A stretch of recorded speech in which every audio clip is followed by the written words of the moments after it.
ಇಂದಿನ ವಿಡಿಯೋ ವಿಷ್ಣು ಸಹಸ್ರನಾಮ ಸ್ತೋತ್ರದ 55ನೇ ಶ್ಲೋಕದ ಬಗ್ಗೆ. ಈ ವಿಡಿಯೋದಲ್ಲಿ ವಿಷ್ಣು ಸಹಸ್ರನಾಮದ 55ನೇ ಶ್ಲೋಕದ ಅರ್ಥವನ್ನು ತಿಳಿದುಕೊಳ್ಳೋಣ ಮತ್ತು ಈ ಶ್ಲೋಕವನ್ನು ಪಠಿಸುವುದರಿಂದಾಗುವ ಪ್ರಯೋಜನಗಳನ್ನು ಸಹ ನಾವು ತಿಳಿಯೋಣ. ವಿಷ್ಣು ಸಹಸ್ರನಾಮದ 55ನೇ ಶ್ಲೋಕವು ಹೀಗಿದೆ.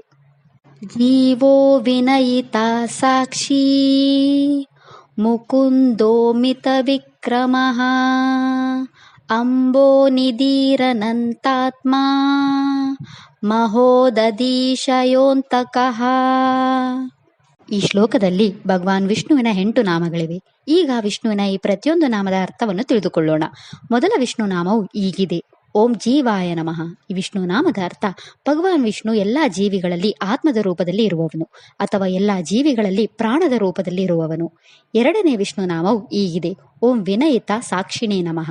ಈ ವಿಷ್ಣು ನಾಮದ ಅರ್ಥ ಭಗವಾನ್ ವಿಷ್ಣು ಇತರರು ತನಗೆ ವಿಧೇಯರಾಗುವುದಕ್ಕೆ ಸಾಕ್ಷಿಯಾಗುವವನು ಅಥವಾ ಎಲ್ಲಾ ಭಕ್ತರ ಪೂಜಾ ಮನೋಭಾವಕ್ಕೆ ಸಾಕ್ಷಿಯಾಗುವವನು. ಮೂರನೇ ವಿಷ್ಣು ನಾಮವು ಹೀಗಿದೆ. ಓಂ ಮುಕುಂದಾಯ ನಮಃ. ಈ ವಿಷ್ಣು ನಾಮದ ಅರ್ಥ ಭಗವಾನ್ ವಿಷ್ಣು ಎಲ್ಲರಿಗೂ ಮೋಕ್ಷ ನೀಡುವವನು.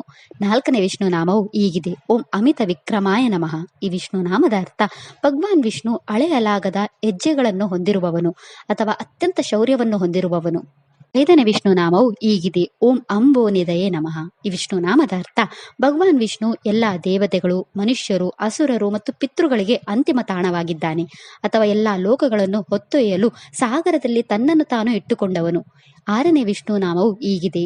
ಓಂ ಅನಂತಾತ್ಮನೇ ನಮಃ. ಈ ವಿಷ್ಣು ನಾಮದ ಅರ್ಥ ಭಗವಾನ್ ವಿಷ್ಣು ಅಳೆಯಲಾಗದವನು ಅಥವಾ ಆದಿಶೇಷನ ಆತ್ಮನಾಗಿರುವವನು. ಏಳನೇ ವಿಷ್ಣು ನಾಮವು ಹೀಗಿದೆ. ಓಂ ಮಹೋದಧೀಶಯ ನಮಃ. ಈ ವಿಷ್ಣು ನಾಮದ ಅರ್ಥ ಭಗವಾನ್ ವಿಷ್ಣು ಸಾಗರದ ಮೇಲೆ ಮಲಗುವವನು ಅಥವಾ ವಿಶ್ವದಲ್ಲಿನ ಎಲ್ಲ ಅಸ್ತಿತ್ವಗಳು ಕರಗಿ ಹೋಗಿರುವ ವಿಶ್ವ ವಿಸರ್ಜನೆಯ ನೀರಿನಲ್ಲಿ ಮಲಗಿರುವವನು. ಎಂಟನೇ ವಿಷ್ಣು ನಾಮವು ಹೀಗಿದೆ. ಓಂ ಆತಂಕಾಯ ನಮಃ. ಈ ವಿಷ್ಣು ನಾಮದ ಅರ್ಥ ಭಗವಾನ್ ವಿಷ್ಣು ಎಲ್ಲವನ್ನು ಕೊನೆಗೊಳಿಸುವವನು. ಈ ಶ್ಲೋಕವು ಪುನರ್ಜನ್ಮದ ಅಂತ್ಯವಿಲ್ಲದ ಚಕ್ರವನ್ನು ನಾಶಪಡಿಸುತ್ತದೆ, ನಮಗೆ ಮೋಕ್ಷವನ್ನು ನೀಡುತ್ತದೆ ಮತ್ತು ಪಾಪಗಳಿಂದ ನಮ್ಮನ್ನು ರಕ್ಷಿಸುತ್ತದೆ. ಈ ಶ್ಲೋಕವು ನಮ್ಮ ದೇಹ ಮತ್ತು ಮನಸ್ಸಿನ ಸುತ್ತಲೂ ಆಧ್ಯಾತ್ಮಿಕ ಗುರಣಿಯನ್ನು ನಿರ್ಮಿಸುತ್ತದೆ, ನಕಾರಾತ್ಮಕ ಕರ್ಮಗಳಿಂದ ದೂರವಿರಲು ಮತ್ತು ಆಳವಾದ ಆಧ್ಯಾತ್ಮಿಕ ಜ್ಞಾನವನ್ನು ಬೆಳೆಸಲು ಸಹಾಯ ಮಾಡುತ್ತದೆ. ಈ ಶ್ಲೋಕವು ಕುಟುಂಬಗಳಿಗೆ ಮಕ್ಕಳನ್ನು ಆಶೀರ್ವಾದಿಸುತ್ತದೆ, ಸಂತತಿಯನ್ನು ರಕ್ಷಿಸುತ್ತದೆ ಮತ್ತು ಎಲ್ಲಾ ಜೀವಿಗಳನ್ನು ಪೋಷಿಸುತ್ತದೆ. ಈ ಶ್ಲೋಕವನ್ನು ನಿಯಮಿತವಾಗಿ ಪಠಿಸುವುದರಿಂದ ಜೀವನದ ಅಡೆತಡೆಗಳನ್ನು ನಿವಾರಿಸಲು ನಮಗೆ ಸಹಾಯವಾಗುತ್ತದೆ ಮತ್ತು ನಮಗೆ ನೀತಿವಂತ ಮಾರ್ಗವನ್ನು ತೋರಿಸುತ್ತದೆ. ಇದು ಭಗವಂತನು ನಮ್ಮ ಕಾರ್ಯಗಳನ್ನು ವೀಕ್ಷಿಸುವವನಾಗಿ ಒಳಗೆ ವಾಸಿಸುತ್ತಾನೆ ಎಂಬ ಪ್ರಜ್ಞೆಯನ್ನು ಮೂಡಿಸುತ್ತದೆ. ಪ್ರಜ್ಞೆಪೂರ್ವಕ ಸಕಾರಾತ್ಮಕ ಕ್ರಿಯೆಗಳನ್ನು ಉತ್ತೇಜಿಸುತ್ತದೆ. ಈ ಶ್ಲೋಕವು ಲೌಕಿಕ ಬಾಂಧವ್ಯಗಳ ಹೃದಯವನ್ನು ಶುದ್ಧೀಕರಿಸುತ್ತದೆ ಮತ್ತು ಮೋಕ್ಷವನ್ನು ನೀಡುತ್ತದೆ. ಈ ಶ್ಲೋಕವು ಕಷ್ಟಕರ ಸಂದರ್ಭಗಳನ್ನು ನಿವಾರಿಸಲು ನಮಗೆ ಶಕ್ತಿ, ಧೈರ್ಯ ಮತ್ತು ಆತ್ಮವಿಶ್ವಾಸವನ್ನು ನೀಡುತ್ತದೆ. ಈ ಶ್ಲೋಕವು ನಮ್ಮ ಗಮನವನ್ನು ಜೋಡಿಸುತ್ತದೆ ಮತ್ತು ಮನಸ್ಸಿನ ಶಾಂತಿಯನ್ನು ತರುತ್ತದೆ.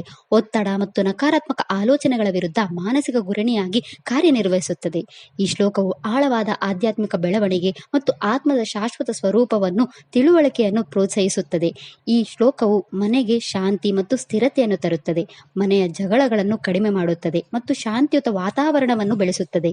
ಈ ಶ್ಲೋಕವನ್ನು ಧ್ಯಾನಿಸುವುದರಿಂದ ಜನನ ಮತ್ತು ಮರಣದ ಅಂತ್ಯವಿಲ್ಲದ ಚಕ್ರವನ್ನು ಕೊನೆಗೊಳಿಸುತ್ತದೆ, ಆಳವಾದ ಆಂತರಿಕ ಶಾಂತಿ ಮತ್ತು ಬೇರ್ಪಡುವಿಕೆಯನ್ನು ತರುತ್ತದೆ.